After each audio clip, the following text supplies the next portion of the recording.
প্রধান অতিথি আলহাজকে আনোয়ারুল ইসলাম, সাবেক সংসদ সদস্য। সাবেক মানে এটাকে তিনবারের আগে, ঠিক আছে।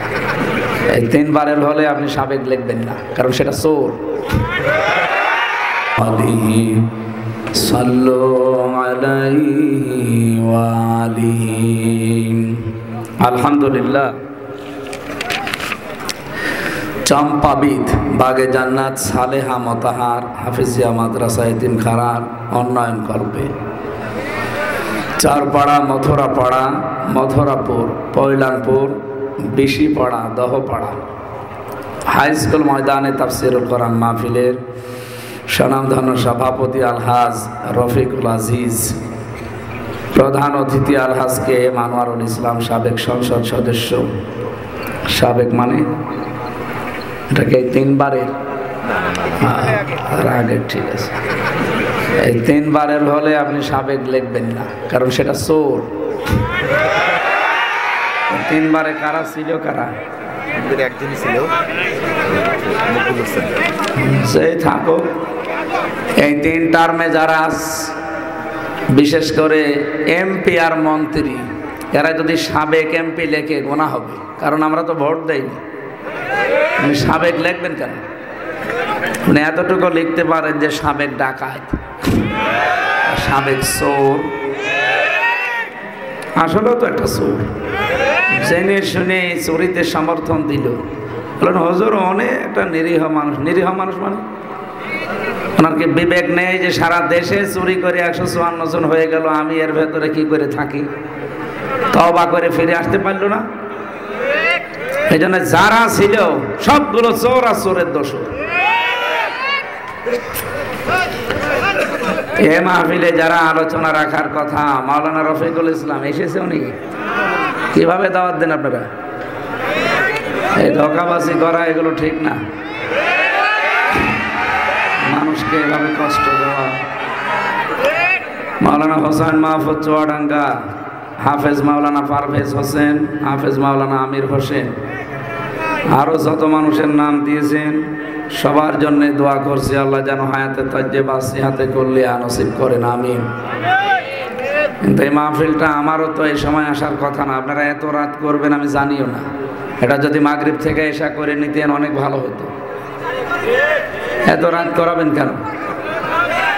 ওই যেখানে নিয়ে গিয়েছিল সেই সিরাজগঞ্জ, ওখানে ওঠার কথা শুনলাম এশার পরে। তো এশার নামাজ কয়টায় হয়? 7:45-এ। 8টায় যদি উঠতে পারতাম, আমি তো 1 ঘন্টার বেশি কথা আর বলতে পারি না, গলা ভেঙে যায়, বুক ব্যথা করে। যত অসুস্থতা নিয়ে এখন চলা লাগছে, জালেমরা তো একেবারে শেষ করে দিয়েছে আমারে।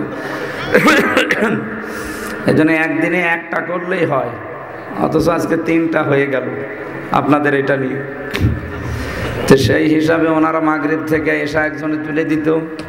এশার পরে যদি আমি ঘন্টাখানিক বলে 8টা থেকে 9টার সময় এখানে আসতাম, না 1 ঘন্টা লাগতো আসতে। 10টায় উঠলে 11টায় মাহফিল শেষ হয়ে যেত। তো এই নিয়মটা ঠিক হয়নি। কারা দাওয়াত নিয়েছে, কার মাধ্যমে নিয়েছে, কিভাবে করেছে, এগুলো করবেন না। আগামীতে মাহফিল 1 থানায় 1টায় হবে, বাদ এশা উঠব, রাত 9:30টায় মাহফিল শেষ। সাইদি সাহেবের মতো পাবনা দারুল আমান ট্রাস্টে সাইদি সাহেব আসতো না? কয়টায় মাহফিল শেষ হয়ে যেত? সর্বোচ্চ 9:30টায়।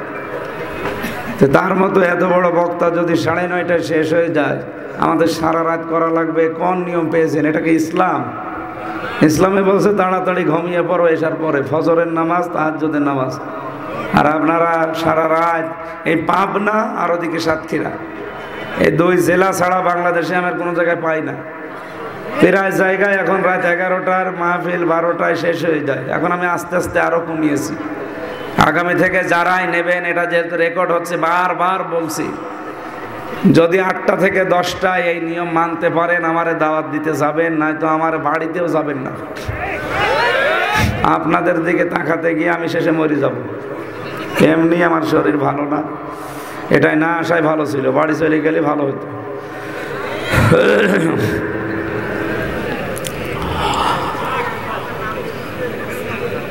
সামনে বসা মুসলমান ভাইরা, পর্দার আড়ালের সম্মানিতা মা এবং বোনেরা, প্রশাসনের ভাইরা, এটা চলে না কেন?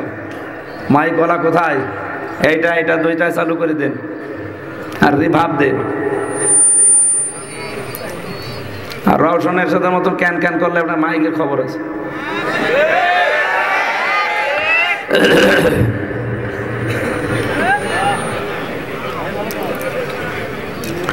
সবাইকে নিয়ে আল্লাহর দরবারে শুকরিয়া জানাচ্ছি, আলহামদুলিল্লাহ। সামনে একটা গুরুত্বপূর্ণ মাঠ ছায়া ফেলতে যাচ্ছে, মাত্র আর 2টা দিন আছে। নবীজি বলেন, আমার সাহাবীরা রমজান মাস আসার 6 মাস আগে আল্লাহর কাছে বলতো, আল্লাহ তুমি অন্তত রমজান পর্যন্ত আমার হায়াতটা বাড়িয়ে দাও। 6 মাস পরে আবার দোয়া করতো যে রমজানে যে শিক্ষা পেলাম এটা যেন আগামী 6 মাস আমার জীবনে থাকে। তার মানে 6 এই বাড়ি খাই কেন? এখানে দাঁড়িয়ে কি দেখেন আপনি? এই একে থেকে যান, পরে আসবেন। এখানে কারো আসা লাগবে না, হয় বসেন না বাড়ি চলে যান।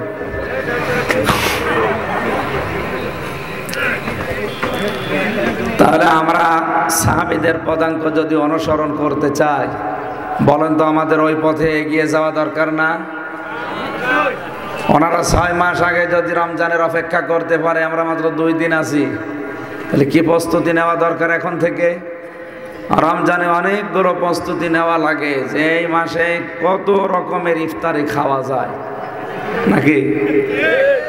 রোজার মাস আল্লাহ দিয়েছে যে গরিব মানুষ না খেয়ে থাকলে কেমন লাগে, ধনীরা যেন বোঝে। অথচ সেহরির সময় মরণ খাওয়া খায় আর ইফতারি তো টুটি পর্যন্ত খায়। ক্ষুধা যা হালকা পাতলা লাগে ও কিছু মনেই করে না। না, এই নিয়ম বাদ দেওয়া লাগবে। বিশ্বনবী জানিয়েছেন, যখনই খাবার খাবে উম্মত যেন পেটকে 3 ভাগ করে খাবার খায়, তাহলে তার পেটের যে পিড়িয়া, গ্যাস্ট্রিক, আলসার এগুলো হবে না। 1 নম্বরে আপনি খাবার খাবেন 1 ভাগ পানি দিয়ে, 1 ভাগ খাবার দিয়ে, আর 1 ভাগ খালি রাখবেন। কথা বুঝতেছেন? এই নিয়মটা মেনেছিল প্রতিটি নবী। হ্যাঁ, খাবারের পরে মিষ্টি খেলে খাবার হজম হয় তাড়াতাড়ি, এই জন্য এটা সুন্নাত।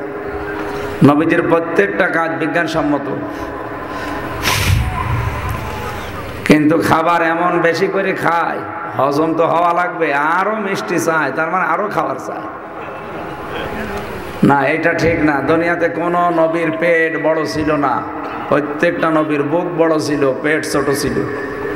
আর আমরা নবীর এমন উম্মত, বুক খুঁজে পাওয়া যায় না, শুধু পেট। এমন এমন পেট হয় মানুষের, দেখি মহিলারা লজ্জা পায় যে কি গো, ছেলে মেয়ে হয় আমাদের আর পেট হয় ও। এই জন্য বেশি খাওয়া যাবে না। রমজান আসতেছে কি খাওয়ার জন্যে? ইবাদতের জন্য। বলেন তো কিসের জন্যে? আল্লাহ রাব্বুল আলামিন বলেন, ইয়া আইয়ুহাল্লাযীনা আমানু কুতিবা আলাইকুমুস সিয়াম কামা কুতিবা আলাল্লাযীনা মিন ক্বাবলিকুম লাআল্লাকুম তাত্তাকুন। ওহে যারা ঈমানের দাবি করো, তাদের উপরে আমি রোজা লিখে দিলাম। শুধু তোমাদের উপরে না, এর পূর্বে যত নবী পাঠিয়েছি প্রতিটি নবীর উম্মতের উপরে রোজা এটা ফরজ ছিল। তার মানে রমজান নামক, রোজা নামক, সিয়াম নামক যেটা, এটা শুধু আমাদের জন্যই না, আমাদের পূর্বে যত মানুষ এর উপকার তারাও পেয়েছে। রোজার উপকার সবচাইতে বেশি মানব দেহের জন্যে। আমি এই তথ্যটা এর আগেও যেখানে কথা বললাম ওখানে শুনিয়েছি। 2017 সালে জাপানের চিকিৎসা বিজ্ঞানের উপরে নোবেল পেয়েছে একজন বিজ্ঞানী, ইউসোনিয়া ওসামিওর নাম। এই লোকটা পুরা শরীরের ভেতর থেকে একটা জিনিস বের করতে পেরেছে তার গবেষণায়, যে 2 কোটির উপরে আমাদের পুরা 3.5 হাত বডির ভেতরে কোষ আছে। কি আছে? কোষ। কয়কার? ওই পেট কাটা মধ্যাংশ। এই কোষগুলোর পাশাপাশি মানুষ যদি খাবার বেশি খেতে থাকে আরো নতুন নতুন কিছু কোষ ওর পাশে তৈরি হয়। ওই কোষ তৈরি হওয়ার পরে দুইটা ক্ষতি সামনে দেখা দেয়। এক নম্বরে শরীরের বিভিন্ন জায়গায় টিউমার দেখা দেয়, টিউমার হয় না? দুই নম্বরে তার ক্যান্সার বাড়তে থাকে। বিজ্ঞান এখন দেখাচ্ছে আমাদের শরীরের শুধু রক্তের ভেতরে 5.5 কেজি রক্ত আছে আমার শরীরে। কত?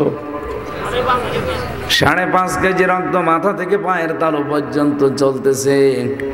কমপক্ষে 1 ঘন্টায় 82 কিলোমিটার দ্রুত গতিতে চলে। আপনি আছেন তো না ঘুমিয়ে পড়লেন?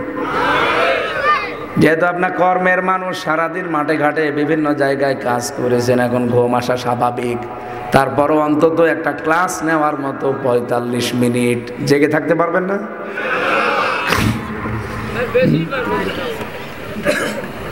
ওইটা দিলে আবার এই যে সোয়া পাবো তো, এটা আমি দিয়ে দেব। একটা দিলে হবে, ওটা লাগবে। ঠিক আছে, দিকে সরিয়ে নিন, ওটা লাগবে না, একটু উঁচু করে দেন। ঠিক আছে। কোন জায়গা রে মাইক? ভাঙ্গরা। পাওয়ার আছে কত?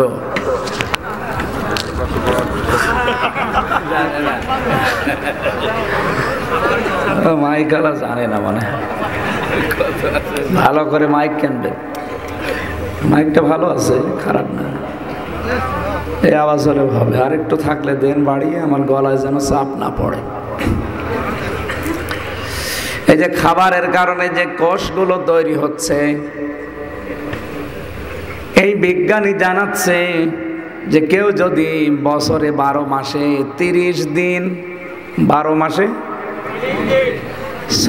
365 দিনের ভেতরে মাত্র 30 দিন দিনের বেলা যদি না খেয়ে থাকতে পারে, তাহলে তার যে অতিরিক্ত কোষগুলো তৈরি হয়েছে, যার দ্বারা ক্যান্সার হয়, টিউমার হয়, যে আসল যে কোষ আল্লাহ শরীরে দিয়েছে 2 কোটির উপরে, ওইগুলো ওই কোষ আস্তে আস্তে খেয়ে ফেলে।